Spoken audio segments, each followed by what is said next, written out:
My husband's brother lied I seduced him and was carrying his baby. My husband didn't even blink. He spat on me, his mom cursed me, and his sisters dragged me through the streets. I disappeared without a word. 2 years later he found me, and saw the child. His face went pale. He whispered, "Is that?"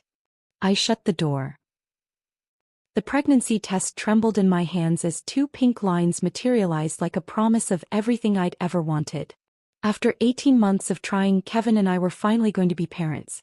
I pressed the plastic stick against my chest, tears streaming down my face as I imagined his reaction. Maybe this would bridge the emotional distance that had grown between us since our wedding. Maybe a baby would make him look at me the way he used to. I tucked the test into my purse, planning to surprise him with dinner and the news tonight. But first, groceries. I needed to pick up ingredients for his favorite meal, lasagna with extra cheese, the way his mother Brittany used to make it. The irony wasn't lost on me that I was constantly trying to compete with a woman who'd never accepted me into their tight-knit circle. Kevin had always been reserved, even during our courtship. His family meant everything to him. Sometimes I wondered if there was room for anyone else in that sacred space. His mother Brittany ruled the household with an iron fist wrapped in Sunday dinners and passive-aggressive comments about my cooking. His sisters, Nora and Audrey, followed her lead like devoted disciples, always finding subtle ways to remind me I was an outsider looking in. But it was Nick, Kevin's younger brother, who made my skin crawl. At 26, he still lived in his childhood bedroom, bouncing between odd jobs and recreational substances that left his eyes bloodshot and his judgment impaired. There was something predatory in the way he watched me during family gatherings, his gaze lingering too long when Kevin wasn't looking. 3 months ago, Nick had cornered me in the kitchen during Brittany's birthday celebration. The smell of alcohol clung to him as he leaned against the counter, blocking my escape route. "Your sister's pretty," he'd said, his words slightly slurred. "Real pretty. Think she'd be interested in settling down?" My younger sister Emma was only 22, fresh out of college and full of dreams that didn't include a deadbeat brother-in-law with substance issues. "She's focused on her career right now," I'd replied diplomatically, trying to sidestep around him. His hand shot out, gripping my wrist. "Come on, Heather. Put in a good word for me. Family should help family, right?" "I don't think you two would be compatible," I said firmly, pulling my arm free. The mark his fingers left faded quickly, but the memory lingered. Nick's expression darkened. "You think you're better than us, don't you? Coming in here with your college degree and your fancy job, acting like you're doing Kevin some kind of favor by marrying him. That's not. You'll regret this," he whispered, his voice dropping to something cold and threatening. "You'll regret looking down on me." I dismissed his words as the ramblings of someone whose brain had been fried by too many late nights and chemical enhancements. Kevin loved me. We were building a life together. Nick was just jealous, bitter about his own failures. How naive I'd been. The grocery store felt different that afternoon, every aisle gleaming with possibility. I found myself gravitating toward the baby section, running my fingers over tiny onesies and imagining Kevin's strong hands cradling our child. I picked up prenatal vitamins, my first official act as an expectant mother, and smiled at the elderly cashier who reminded me to take care of myself. The drive home was magical. I rehearsed different ways to break the news, settling on placing the test next to his dinner plate with a note.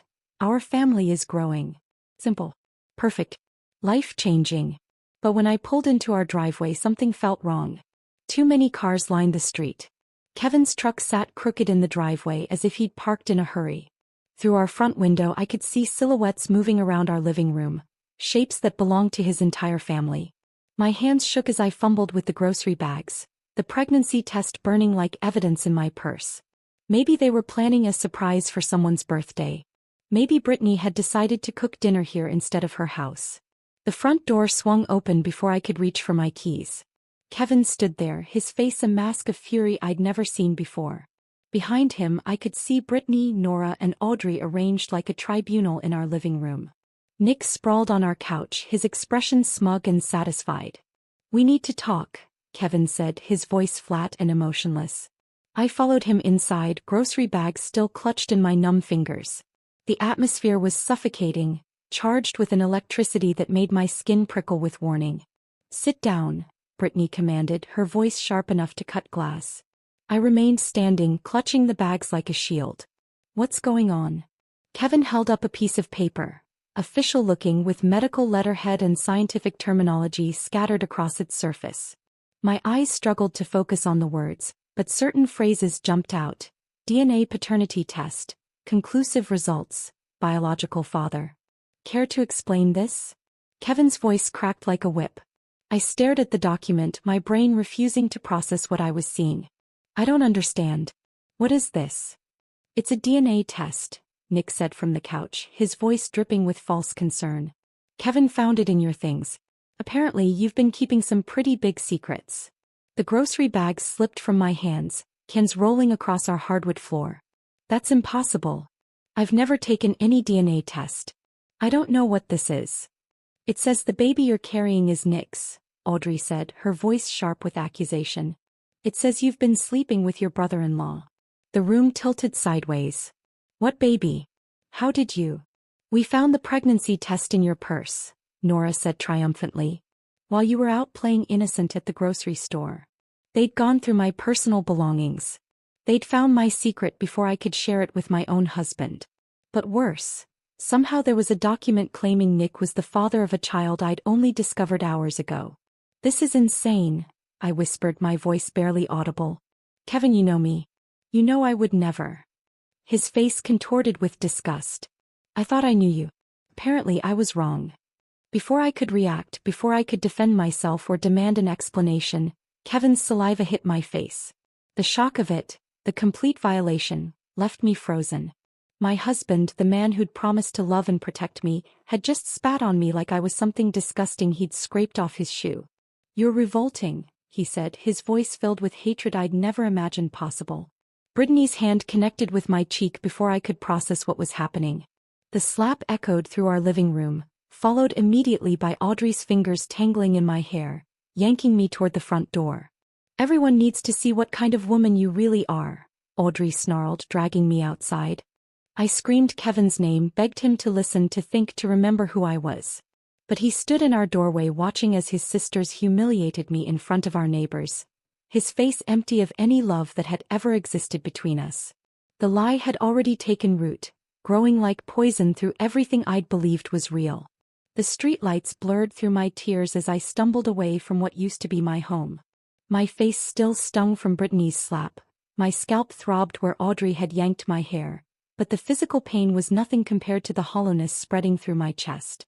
Behind me, I could hear car doors slamming, engines starting, the family retreating back to their fortress of self-righteousness. I didn't look back. Not once. My Honda Civic sat in the driveway like a faithful friend, the only thing in this nightmare that hadn't betrayed me. I slid behind the wheel, my hands shaking so violently I could barely grip the steering wheel. Where could I go? My parents had died in a car accident when I was 19. A fact that had drawn Kevin to me initially, his protective instincts activated by my orphan status. Now that protection felt like a cruel joke. Aunt Peyton lived 3 hours north, but she was 72 and battling her own health issues. The last thing she needed was her pregnant niece showing up on her doorstep with a scandal that would probably give her a heart attack. I couldn't do that to her. I couldn't burden the only family I had left with the wreckage of my life. I drove aimlessly through the suburbs, past houses glowing with warm light, families gathered around dinner tables, children safe in their parents' love. Everything I'd thought I had. Everything I'd lost in the span of 30 minutes. My phone buzzed against the passenger seat. Kevin's name flashed across the screen, then disappeared when I didn't answer. It buzzed again. And again. I finally grabbed it and powered it off completely, the sudden silence more terrifying than the incessant ringing. Claire. The name hit me like a lifeline thrown to a drowning person. We'd been roommates in college, sisters by choice if not by blood. She'd moved to Portland 2 years ago for work, but we'd stayed close. If anyone would understand, if anyone would help without judgment, it would be Claire. I pulled into a gas station parking lot and used the payphone. An ancient relic that suddenly felt like salvation. My fingers trembled as I dialed her number from memory. Hello. Her voice sounded sleepy, confused. Claire, it's me. Heather. I'm sorry to call so late, but my voice cracked, the words catching in my throat like broken glass. Heather. What's wrong? You sound terrible. The concern in her voice, the immediate shift from confusion to protective mode, broke something loose inside me. I sobbed into the grimy payphone receiver, gasping out fragments of the story between tears. The fake DNA test. Kevin's spit. The humiliation. The pregnancy that should have been a blessing but had become my destruction. "Get in your car right now," Claire said, her voice steel-wrapped in velvet. "Drive to Portland. Don't stop, don't think, just drive. I'll have coffee ready and a bed made up. We'll figure this out together." The 6-hour drive passed in a blur of highway lights and rest stops. I survived on gas station coffee and determination, my belly cramping occasionally, reminders of the tiny life growing inside me, innocent of the chaos surrounding its conception. Every mile that stretched between me and Kevin felt like another stitch in the wound, painful but necessary for healing. Claire met me at her apartment door wearing pajamas and a fierce expression that dared the world to hurt me further. She took one look at my face and pulled me into a hug that felt like coming home. "We don't have to talk about it tonight," she whispered into my hair. "But tomorrow we're going to destroy whoever did this to you." Her guest room became my sanctuary. Claire worked as a graphic designer, mostly freelance, which meant flexible hours and the ability to check on me throughout the day.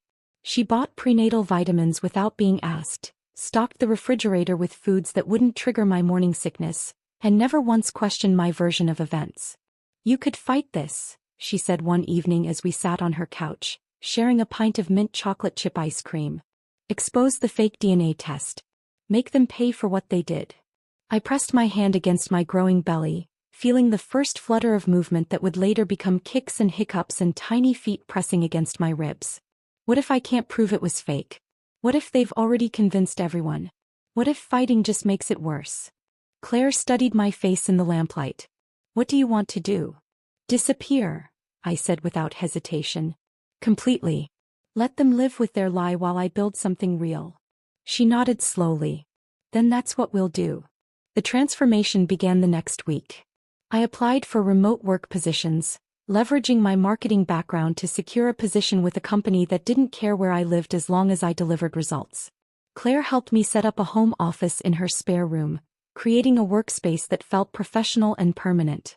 Months passed in a cocoon of quiet productivity. My belly grew round and firm, my body changing in ways that amazed and terrified me. I attended doctor's appointments alone, declined to learn the baby's gender, and carefully avoided any mention of the father on medical forms. This child would be mine alone.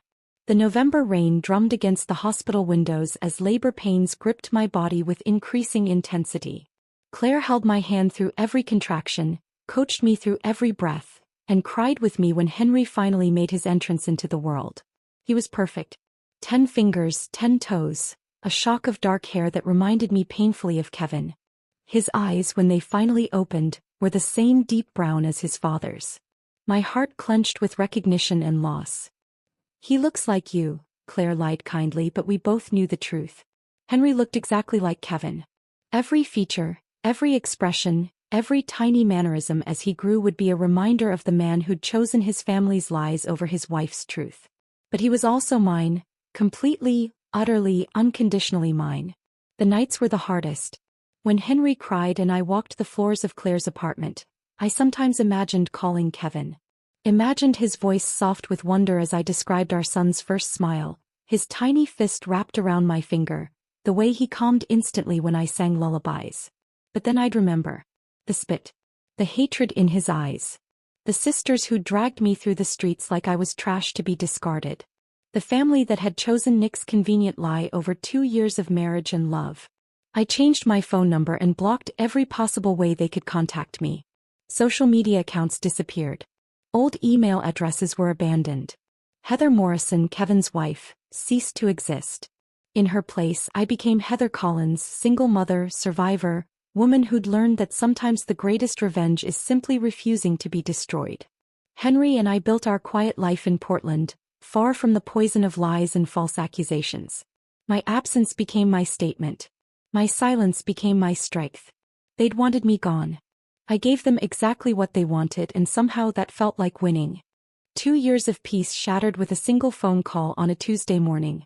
Henry was building towers with colorful blocks in our living room, his chubby fingers carefully stacking each piece while making soft vroom sounds. At 24 months he was becoming a little person with opinions and preferences, his father's stubborn streak already emerging when bedtime approached. Claire's voice carried an edge I hadn't heard since that first night I'd arrived on her doorstep. "Heather, we need to talk. Someone's been asking about you." My coffee cup froze halfway to my lips. In 2 years no one had come looking. I'd become a ghost, existing in the spaces between my old life and this new reality I'd carefully constructed. "Who?" The word came out sharper than intended. "Kevin. He contacted Sarah from our old college group. Asked if she'd heard from you, if she knew where you were." Sarah called me because she didn't know what to say. The living room seemed to tilt slightly. Henry looked up from his blocks, sensing the shift in energy with that uncanny ability children possess. His dark eyes, so much like his father's, studied my face with concern. "What did you tell Sarah?" "Nothing." "But Heather," he sounded desperate. "Sarah said he was crying on the phone." I set down my coffee with hands that had begun to shake. "I don't care if he was screaming. He made his choice 2 years ago." But Claire's silence stretched too long and I knew there was more. "What aren't you telling me?" "Sarah mentioned something else. Kevin's brother, Nick, he's been in the hospital. Something about pneumonia that turned serious. She heard it through the grapevine." The mention of Nick's name still made my stomach clench, but I felt no sympathy for his illness. Good. Maybe karma finally caught up with him. What I didn't know, what I couldn't have imagined, was that in a sterile hospital room 3 states away, Nick was drowning in more than just fluid in his lungs. The infection had triggered a high fever that broke down the walls he'd built around his conscience. And in his delirium, the truth began pouring out like poison from an infected wound. Kevin had been maintaining a vigil at Nick's bedside, their mother rotating shifts with their sisters. The family that had rallied so quickly to destroy me now gathered to save the one who'd orchestrated it all. But guilt, it turned out, was a more persistent infection than pneumonia. "I did it," Nick had whispered through the oxygen mask, his voice barely audible above the machines monitoring his failing body. "I made it all up." Kevin initially thought it was fever talk, meaningless rambling from a brain struggling with infection and medication. But Nick kept repeating it, becoming more agitated when no one seemed to understand. "The DNA test. I faked it. Heather never. She never did anything. I wanted to hurt her because she wouldn't help me with her sister. I wanted to destroy her." The confession came in fragments over several delirious hours, each piece falling into place like a jigsaw puzzle revealing a picture too horrible to comprehend. Nick described how he'd found the pregnancy test in my purse when I'd left it unattended during a family dinner. How he'd researched online laboratories and created a convincing fake document using medical terminology and official-looking letterheads. How he'd planted it where Kevin would find it while I was out buying groceries for the surprise dinner that never happened. Kevin's world imploded in that hospital room. The brother he'd defended, the family member whose word he'd taken over his wife's, had systematically destroyed the only good thing in Kevin's life. And he'd helped. He'd been the weapon Nick used to tear apart my world. The attack happened right there in the ICU. Kevin's hands found Nick's throat before rational thought could intervene, alarms screaming as medical staff rushed to separate them. Security was called. Kevin was banned from the hospital for 24 hours while Nick's condition stabilized. But the damage to their family had just begun. Kevin stormed into his mother's house like a hurricane, demanding answers, screaming questions that had no good responses. Had they known? Had they suspected? How could they have been so quick to believe Nick's lies? Brittany's breakdown was spectacular and ugly. She'd orchestrated my public humiliation, led the charge to drag me through the streets like a scarlet woman. The realization that she'd destroyed an innocent woman, her own daughter-in-law, sent her into hysterics that required medical intervention. Nora and Audrey faced their own reckonings. The sisters who'd been so eager to play judge and jury found themselves confronting the reality that they'd participated in ruining the life of someone who'd done nothing wrong. The guilt consumed them in different ways. Nora developing panic attacks that left her unable to sleep. Audrey throwing herself into volunteer work at women's shelters as if she could somehow balance the scales of karma. Kevin's search for me began that same week.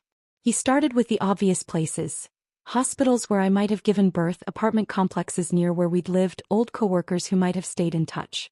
He hired a private investigator who came up empty-handed. I'd vanished more completely than any of them had imagined possible. Desperation drove him to create fake social media profiles, joining groups for new mothers, scanning photos for a glimpse of my face. He contacted every mutual friend we'd ever had, leaving voicemails that grew more frantic with each passing day. If you hear from Heather, please tell her I know the truth now. Please tell her I'm sorry. Please tell her I'll do anything to make this right. But I'd severed those connections so thoroughly that his messages fell into voids. The private investigator's report was devastating in its completeness. No credit cards, no lease agreements, no employment records, no digital footprints. Heather Morrison had effectively ceased to exist. The breakthrough came from an unexpected source. Claire had been watching my emotional deterioration as Kevin's search intensified. The stress was affecting my work, my sleep, my ability to be fully present for Henry. She made a decision that would change everything, motivated by love and concern for my well-being. When Kevin's investigator contacted her directly, she broke. Not completely, she didn't reveal my location or current identity. But she confirmed that I was alive, that I was safe, and that I had indeed been pregnant when I disappeared. She had the baby, Claire told the investigator, her voice heavy with the weight of betrayal she was committing against my trust. And you need to know, the child looks exactly like Kevin. Nothing like Nick. Nothing at all. That single thread was all Kevin needed.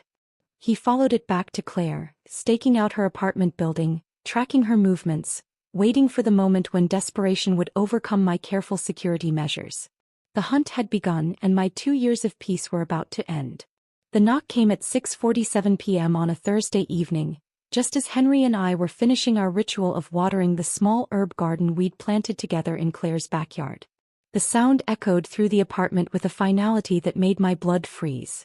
Not the casual tap-tap of a neighbor or the rhythmic pattern of a delivery driver. This was deliberate, measured, weighted with intention. Henry looked up from the tiny watering can he'd been using to drench the basil plants, his little face bright with the simple joy of helping. "Door, Mama." I knew.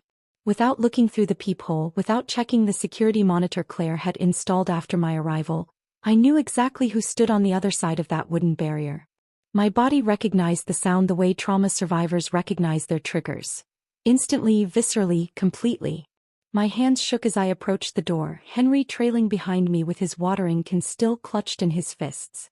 Through the peephole, Kevin's face appeared distorted by the fisheye lens, but unmistakably him. He looked like he'd aged a decade in 2 years. His cheeks were hollow, his eyes sunken into dark circles that spoke of sleepless nights and endless guilt.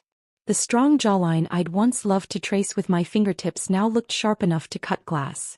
I opened the door just wide enough to see him clearly, keeping the chain lock engaged.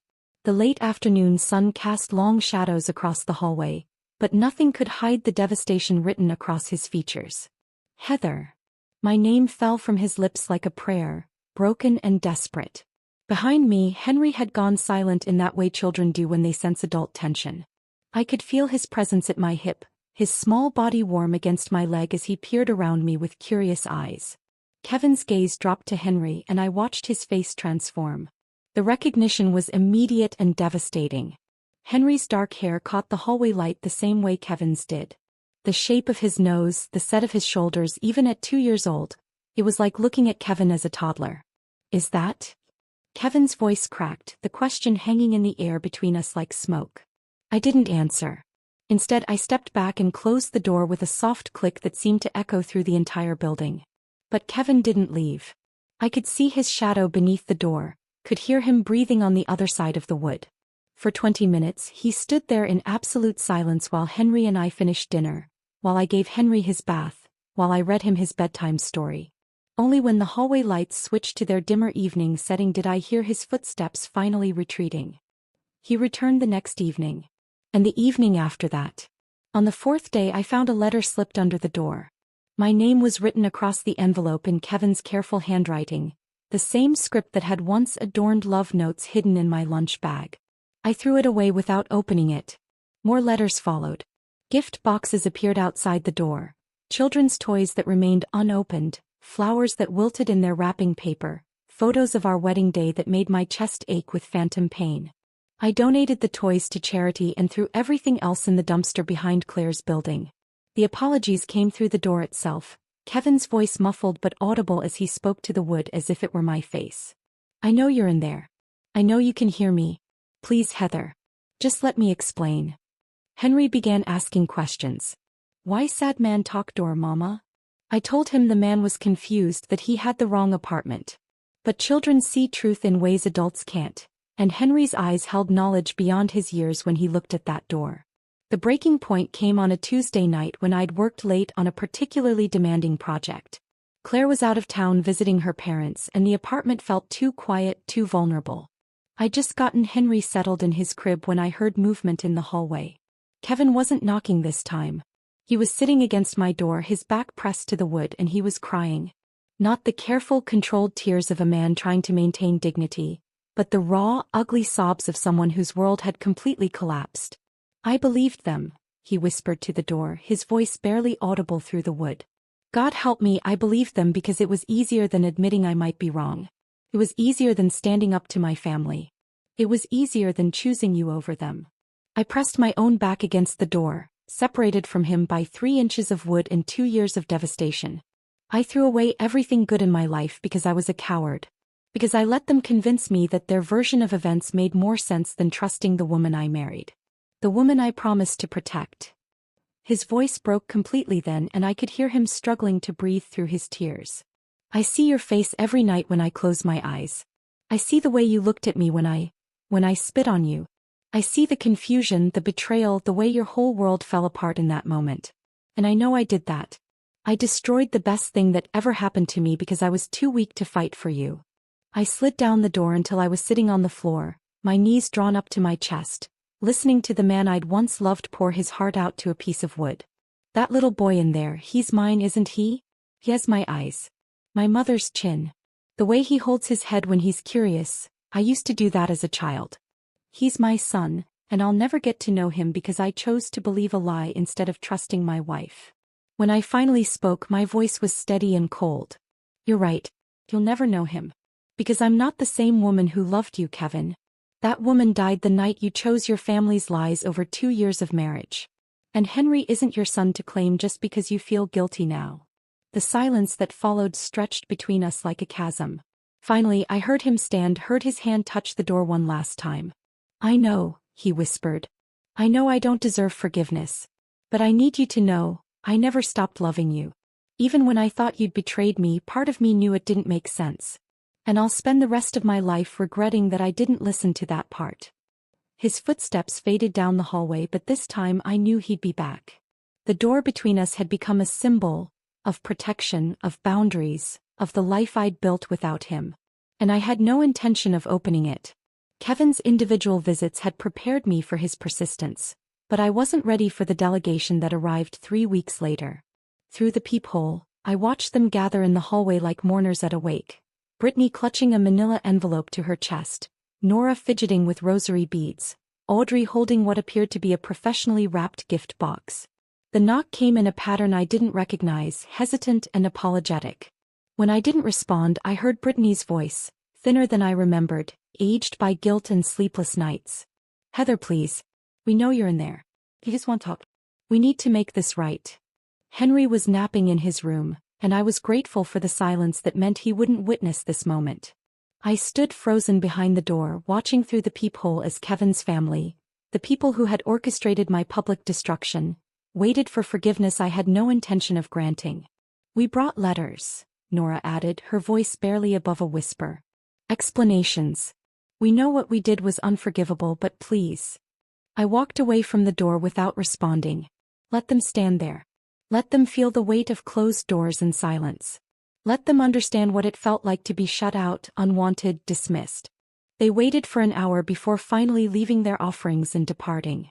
When Claire returned from her business trip that evening, she found me sitting on the couch, surrounded by unopened envelopes and gift boxes, staring at them like they might explode. They came here, I said simply. Claire's expression hardened. She'd been fielding increasingly desperate calls from Kevin's family members, each one begging for her intervention, her help in reaching me. She'd become my inadvertent gatekeeper, a role that was wearing on her patience. What do you want me to do with these? She asked, gesturing at the pile of attempted reconciliation. Send them back. But first, I want you to deliver a message. Claire waited, her notebook already in hand. Tell them, you shamed me in public. You will heal in silence. The message was delivered, but it didn't stop them. Brittany's letters began arriving daily, each one more desperate than the last. They were handwritten on her personal stationery, the same elegant script she'd used to address our wedding invitations. The irony wasn't lost on me. I never opened them, but Claire did, reporting back on their contents with a mixture of fascination and disgust. She's taking full responsibility, Claire told me one evening. Says she let her protective instincts for Kevin override her judgment. That she should have questioned Nick's story more carefully. And she wants to know about her grandchild. Asks if Henry has any medical issues she should know about, if he needs anything, if you're financially stable. I laughed, but there was no humor in it. Now she wants to be a grandmother. After calling me a whore in front of the entire neighborhood. Nora's approach was different. She'd apparently entered therapy specifically to address her role in my public humiliation, and her therapist had suggested she attempt to make amends as part of her healing process. She began showing up at places I frequented, the grocery store, the pediatrician's office, the park where Henry played.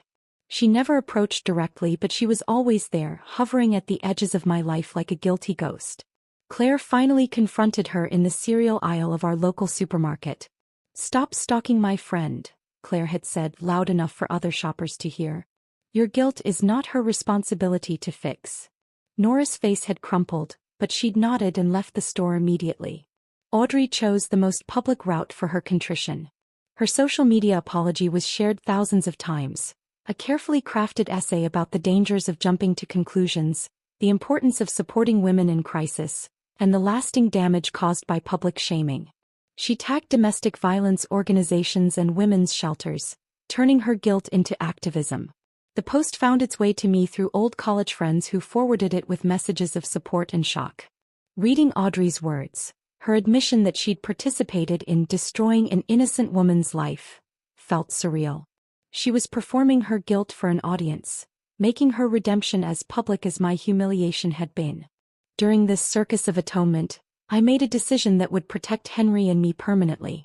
Aunt Peyton, despite her age and health issues, proved to be a fierce advocate when I explained the situation. She connected me with a family lawyer who specialized in protecting women from abusive situations. "No father listed on the birth certificate means no legal rights," the lawyer explained during our consultation. "As far as the law is concerned, this child has one parent. You maintain that position from birth, which strengthens your case significantly." We created what the lawyer called a legal firewall, documentation that would prevent any future custody claims, visitation demands, or interference in Henry's life. The process was thorough and emotionally draining, requiring me to provide detailed accounts of the false accusations, the public humiliation, and the complete abandonment I'd experienced. But there was one person who hadn't yet received my direct attention. Nick, the architect of this destruction, was still recovering from his illness, still hiding behind his family's attempts at reconciliation. I wrote him exactly one letter. One sentence on plain white paper. "You destroyed a woman and created a mother. That child will never know your name." I never heard back. The pressure from Kevin's family eventually wore him down to the point of desperation. He began leaving increasingly frantic voicemails for Claire, begging for just one conversation, one chance to see his son, one opportunity to prove he'd changed. Against my better judgment and influenced by Claire's growing exhaustion with the situation, I finally agreed to meet him. Not at my apartment, not on my territory, but at a neutral location. A family restaurant with bright lights and plenty of witnesses. I brought Henry, curious to see Kevin's reaction to the child he'd rejected, the son he'd never held. Kevin arrived early and was already seated when Henry and I walked in. I watched his face as we approached the table, saw the exact moment recognition hit him like a physical blow. Henry, now walking confidently and chattering constantly, was an unmistakable miniature version of his father. "Hi," Henry said to Kevin with the fearless friendliness of a toddler, climbing into the booster seat across from this stranger who shared his eyes.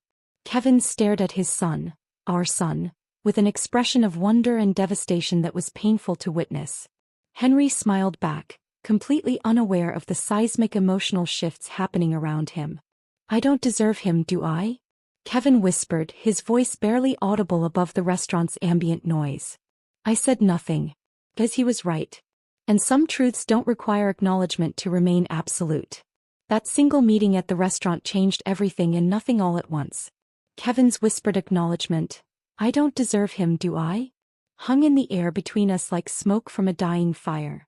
Henry, oblivious to the weight of the moment, had colored on his kids' menu and asked Kevin if he liked dinosaurs. The normalcy of childhood innocence against the backdrop of adult devastation created a surreal tableau that would replay in my mind for months. I established rules after that meeting. Rigid, non-negotiable boundaries that would govern any future contact. Kevin could see Henry once annually on Henry's birthday for exactly 2 hours, with Claire present as a neutral supervisor. No overnight visits. No family gatherings. No integration into the Morrison family dynamic that had destroyed us both.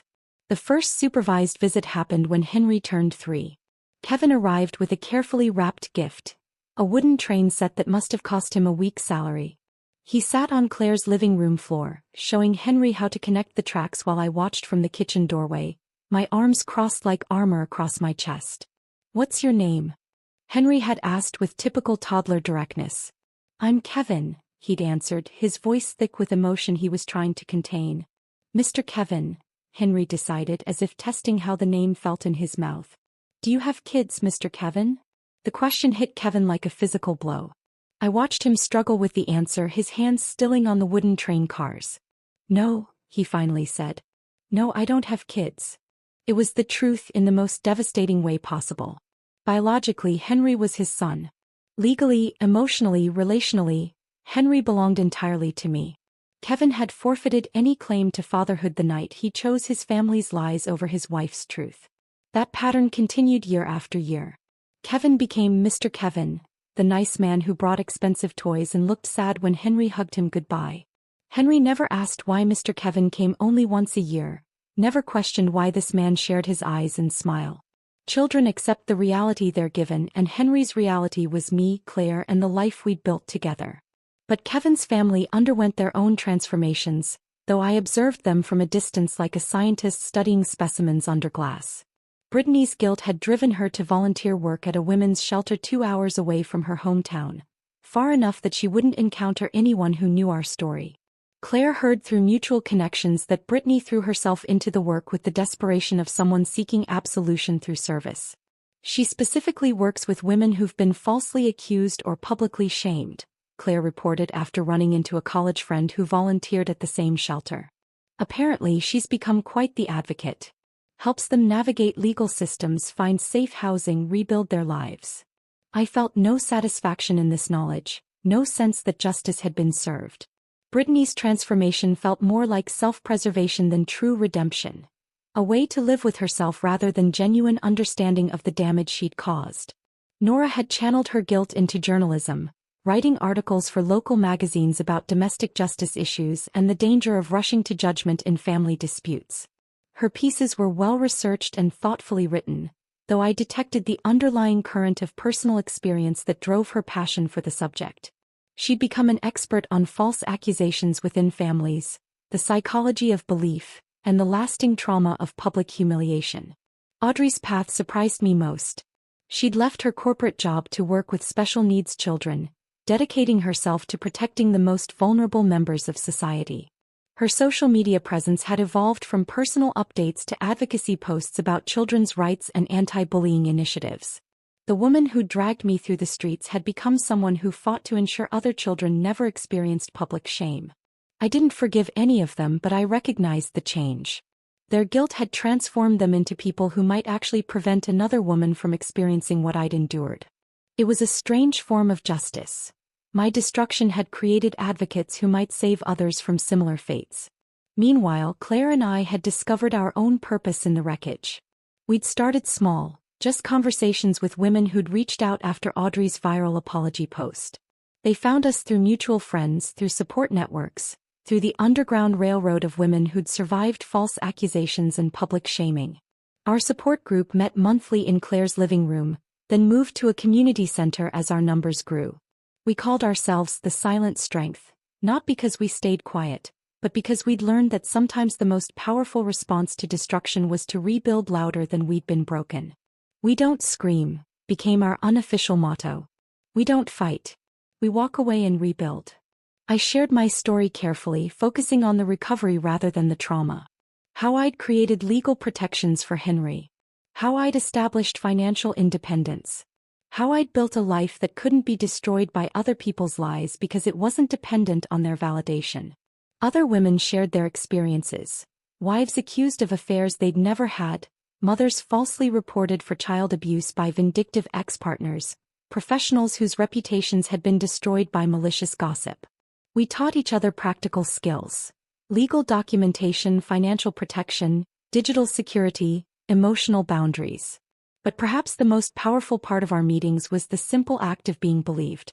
In a room full of women who'd experienced false accusations, no one questioned anyone's truth.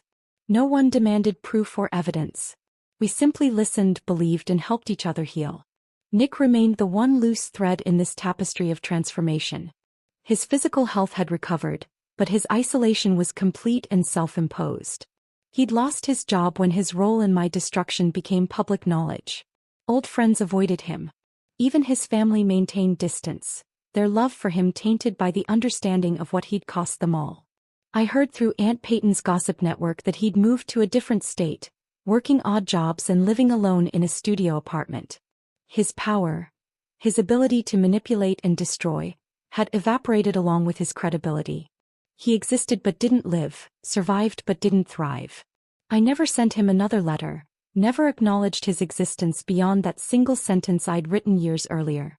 His punishment wasn't my responsibility to enforce.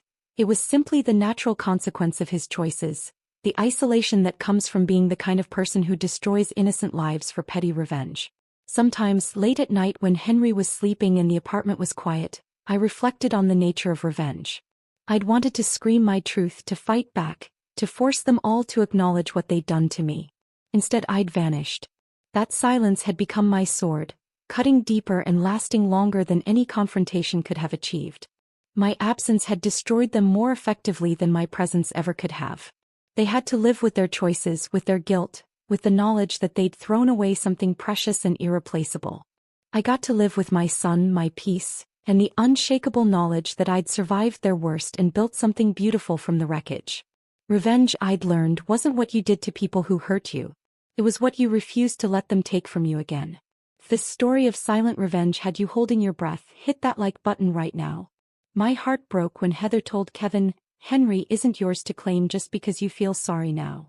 That line was everything. What moment hit you the hardest? Drop your favorite scene in the comments. I read every single one. Subscribe and hit that bell because these stories of women who rebuild louder than they were broken will give you chills.